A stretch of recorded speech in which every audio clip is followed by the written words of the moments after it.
দ্রব্যমূল্যের ঊর্ধ্বগতিতে সাধারণ মানুষ দিশেহারা। বিশেষ করে চাল, ডাল, শাকসবজি, ডিম, ব্রয়লার মুরগি সহ প্রায় সব জিনিসের দাম বেশ বেড়েছে। ক্রেতারা জানান, প্রতি কেজিতে আটা ও ময়দার দাম বেড়েছে 5 থেকে 10 টাকা।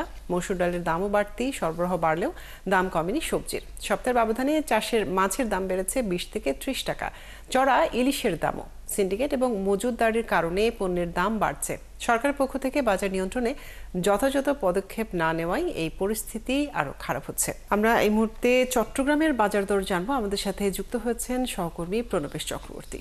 প্রণবেশ, জানাবেন যে চট্টগ্রামের বাজারে নিত্যপণ্যের দাম এখন কেমন এবং কোন কোন পণ্যের দাম বাড়তি রয়েছে, বাজার মনিটরিং ব্যবস্থা কেমন রয়েছে জানাবেন। কাজুরি চট্টগ্রামের বাজার পরিস্থিতি যদি বলি, চট্টগ্রামে সবচেয়ে এখন বেশি বেড়েছে পেঁয়াজের দাম। বিশেষ করে ভারত থেকে আমদানিকৃত যে নাসিক পেঁয়াজ রয়েছে, সেটির দাম কেজি প্রতি 25 থেকে 30 টাকা পর্যন্ত বেড়েছে। কারণ ব্যবসায়ীরা বলছেন যে ভারত থেকে আইপি চালু করা হয়েছিল, কিন্তু পরবর্তীতে ইম্পোর্ট পারমিট সেটি আবার বন্ধ হয়ে যাওয়ায় ভারত থেকে আসা নাসিকের দামটা বেড়ে গেছে এই প্রায় 30 টাকা পর্যন্ত। আর দেশি পেঁয়াজ সেটির দাম স্থিতিশীল রয়েছে, যদিও চট্টগ্রামে বেশি চাহিদা রয়েছে ভারত থেকে আসা পেঁয়াজের। অন্যদিকে রসুন এবং আদা সেটি দাম কমেছে। রসুন এবং আদা এটা 199-100 টাকা থেকে 120 টাকার মধ্যে এই দুটি পণ্য বিক্রি হচ্ছে। আর শাকসবজি কিংবা অন্য কথা যদি বলি, সবগুলোর দামই বাড়তি। 80 টাকার কমে বেশিরভাগ সবজি আসলে পাওয়া যাচ্ছে না চট্টগ্রামের বাজারে। এই সেখানে যদি বলি পটল কিংবা কাঁকরোল, এই ধরনের যে গ্রীষ্মকালীন সবজিগুলো সবগুলোই বেশিরভাগ 80 থেকে 80 টাকার উপরে। ফলে সাধারণ মানুষ বলছেন তাদের আয়ের সাথে সেটি সঙ্গতিপূর্ণ হচ্ছে না। এই কারণে শাকসবজি আসলে তাদের কেনা কঠিন হয়ে যাচ্ছে। তবে আলুর দামটা কিছুটা কম। আলুর দাম কম থাকার কারণে আলু কম টাকায় পাওয়া যাচ্ছে। অন্যদিকে যদি বলি ডালের দাম, সেটিও কিন্তু বেড়েছে। চিকন ডাল সেটি আমরা দেখছি যে কেজি প্রতি 20 টাকা পর্যন্ত বেড়ে বিক্রি হচ্ছে। অনেকে বলছেন যে এই বর্তমান সরকারের পক্ষ থেকে সকল ধরনের ভোগ্যপণ্য আমদানির উপর 2% করে শুল্ক দেওয়া হয়েছে, যেটি আগে ছিল না।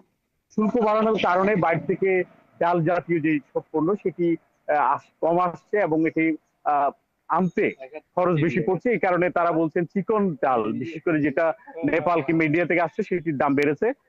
তবে দেশি যে মোটা জাতীয় যে মসুর ডাল রয়েছে সেটির দাম স্থিতিশীল রয়েছে। অন্যদিকে ডিমের দামও কিছুটা বাড়তি সপ্তাহে, যেটি গত সপ্তাহেও 125 টাকা 127 টাকা বিক্রি হয়েছে। এই সপ্তাহে সেটি বেড়ে 135 টাকা পর্যন্ত বিক্রি হচ্ছে ডজন প্রতি। তো ডিম সেটি হচ্ছে সাধারণ মানুষের প্রোটিনের চাহিদা মেটায়। তো সেটির দাম যাতে স্থিতিশীল থাকে সেটার জন্য বাজার মনিটরিং বাড়ানোর দাবি করেছেন সাধারণ মানুষ। কারণ ডিম যদি পাওয়া না যায়, আসলে সাধারণ মানুষের প্রোটিনের চাহিদা পূরণের অন্য কোনো বিকল্প নেই। তাই বাজার মনিটরিংটি বাড়ানোর দাবি করেছেন। তবে চট্টগ্রামে এখনো পর্যন্ত সেই ধরনের বাজার মনিটরিং এর কোনো ব্যবস্থা আমরা দেখছি না। বিশেষ করে প্রোটিনের বাজার, অর্থাৎ ব্রয়লার মুরগি কিংবা অন্যান্য ডিম, এই ধরনের পণ্যে যে বাজার মনিটরিং থাকা সেটি হচ্ছে না। ব্রয়লার মুরগিও এই সপ্তাহে দেখছি 5 টাকা বেড়েছে, 165 টাকা প্রতি কেজিতে বিক্রি হচ্ছে, যেটি গত সপ্তাহেও কিন্তু তার আগেও 160 টাকায় ছিল। তো সব মিলিয়ে অর্থাৎ প্রোটিনের বাজারটা ঊর্ধ্বগতির দিকে চলছে। তো এখানে ভোক্তা অধিকার রয়েছে এবং ভোক্তা অধিকার সংরক্ষণ অধিদপ্তর, এর বাইরে জেলা প্রশাসনের পক্ষ থেকে যেসব টিম, সেগুলো কিন্তু তাদের মনিটরিং এর কার্যক্রমটা এখন চোখে পড়ছে না, যেটা আগে দেখা যেত।